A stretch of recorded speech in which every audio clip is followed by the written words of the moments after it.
ഈ ആക്രമണത്തിന് തൊട്ട് മുൻപും ട്രംപും നെതന്യാഹുവും ഫോണിൽ സംസാരിച്ചു എന്നുള്ള അപ്ഡേറ്റുകൾ കൂടി വരുന്നുണ്ട്. അത് സ്ഥിരീകരിക്കേണ്ടതുണ്ട്. ഏതായാലും ആക്രമണത്തിന് ശേഷം ഇപ്പോൾ സ്ഥിതിഗതികൾ വിലയിരുത്തി ഇരുവരും ഫോണിൽ സംസാരിച്ചിട്ടുണ്ട്.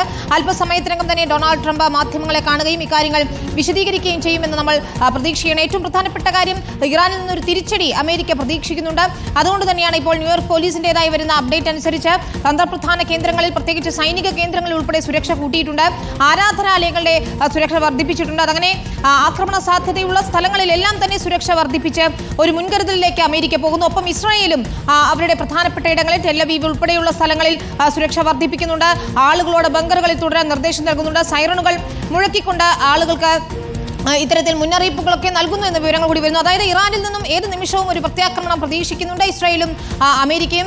കൃത്യമായി തന്നെ പറഞ്ഞാൽ ഇസ്രായേലും അമേരിക്കയും ഒരു ഭാഗത്ത് നിന്നുകൊണ്ട് ഇറാനെ തകർക്കുന്നതിന് വേണ്ടിയുള്ള ശ്രമങ്ങളാണ് ഈ ഘട്ടത്തിൽ നടന്നുകൊണ്ടിരിക്കുന്നത്. തുടർച്ചയായി ഇനിയും ആക്രമണങ്ങൾ ഉണ്ടാകുമോ, അതുതന്നെയാണോ അമേരിക്കയും ഇസ്രായേലും പ്ലാൻ ചെയ്യുന്നതെന്ന് നമുക്കറിയില്ല. അതാണ് ഏറ്റവും പ്രധാനപ്പെട്ട കാര്യം. പശ്ചിമേഷ്യയിലുള്ള അമേരിക്കയുടെ മിലിറ്ററി സാന്നിധ്യം നമുക്കറിയാവുന്നതാണ്. അവിടെ ആ പ്രദേശത്ത് മാത്രമായി ഏകദേശം 35,000-ഓളം അമേരിക്കൻ സൈനികരെ വ്യത്യസ്ത രാജ്യങ്ങളിൽ അമേരിക്ക വിന്യസിച്ചിട്ടുണ്ട് എന്നുള്ളതാണ്. ബഹ്റൈനിലുണ്ട്, കുവൈറ്റിലുണ്ട്, UAE-യിലുണ്ട്, ഈവൻ തുർക്കിയിൽ പോലുമുണ്ട്.